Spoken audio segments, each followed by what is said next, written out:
뭐 보는 거야? 뭐 봤어? 이거 봤어? こんにちは、普通の人です。前回のおさらい。ナルが扇風機を投げて、浴室前のラックを壊して、私は離婚への意思を固めました。その後、親に今までの生活や彼の行動について本当のことを言ってから、いろんな弁護士に相談をし始めました。そして、すべて私のせいにするナルが怖くなり、未来を描けなくなって、離婚を告げ、互いに口を聞かず過ごす期間中、弁護士を通してナルに内容証明を送りました。翌日、ナルも弁護士を雇用。彼の嫌がらせがエスカレートしてきたところまでお話ししましたよね。今日は別居に至るまでの2つの事件について2話に分けてお話ししようと思います。2022年1月22、ナルがプルゴギに炭酸水を入れる。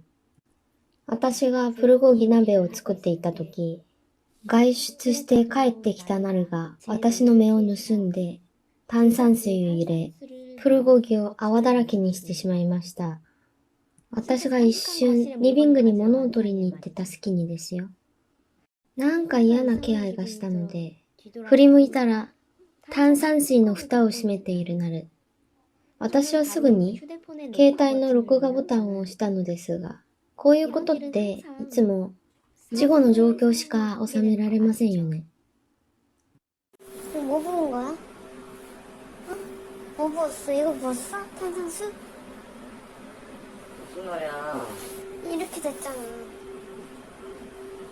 아, 진짜 좀 적당히 좀 해라. 아이씨, 진짜 적당히 해. 부탁이니까. 나 진짜 부탁할게. 왜 시비 거는 거야? 시비 거는 게 아니라 지금 나 밥 먹으려고 도시락 아니 이거 있잖아. 이만큼 있었는데 자기야. 안 넣었어? 그러면 자기가. 확실히 안 넣은 거지?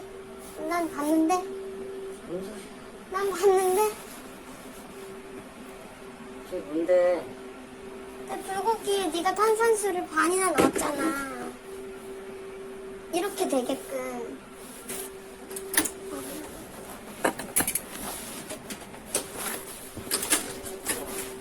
어,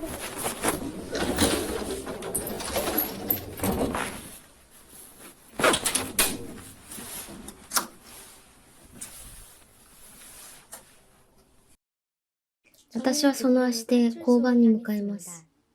家の近くの交番に着いたら、パトロール中って書いてあったため、交番の中に置いてあった電話の受話器を取りました。そうすると、すぐ警察署につながりました。夫と離婚したいと思ってるけど、まだ同居していて、そんな中、料理に変なものを入れられまして、怖くなって相談しに来ました。と言ったら、警察官は連絡入れておきますね。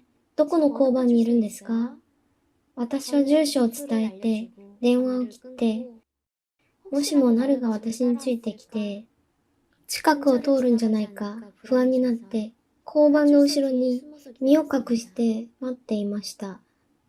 15分後、自転車で来るかと思いきや、パトカーで2人の警察官が来てくれました。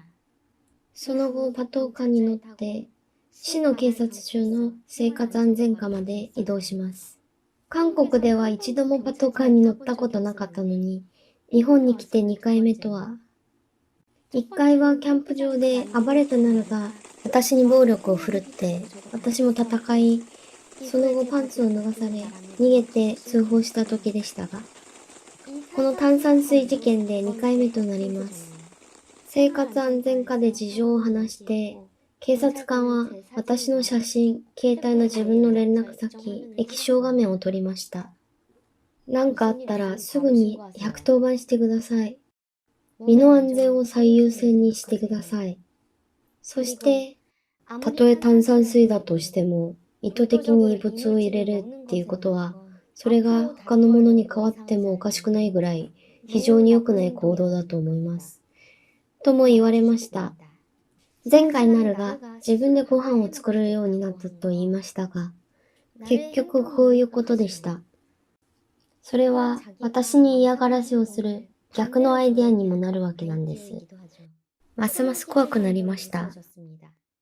社会的な立場を非常に大事にするこの連中は、普通は犯罪になることまでは犯さず、ギリギリなところまで行います。やり方が手強いです。他人に精神的なダメージを与え、じわじわと殺していく手法を取るのです。以降、ナルはこの行動について調停の時、プルコギがしょっぱかったから水を足したつもりが炭酸水だったと、平気で嘘をついてきます。こちらが実際の陳述。申し立てになるが、料理の味見をしたところ、しょっぱかったので、味を薄めようと水を少し入れたものの、誤って炭酸水を入れてしまったに過ぎない。と書かれています。その矛盾についても裁判官に話したのですが、無駄でしたね。ほとんどの出来事に関して揉み合い、要するにお互い様のように片付けられています。この間見たドラマで、悪は何事もなくスラスラ進めるのに、どうして善は毎回自分を証明しなければならないのか、というセリフがありました。私も同様に感じています。その後の裁判でもナルは何もしていないを一貫し、私からの証拠や資料だけが膨大になるおかしい現象が起きています。次回は非難による別居までの決定的な事件が起きます。携帯電話を奪われ、また警察に。お楽しみにしてください。普通の人々の中に、普通とは異なる悪い人々が、普通の人々のように暮らしています。登録といいね、通知設定よろしくお願いします。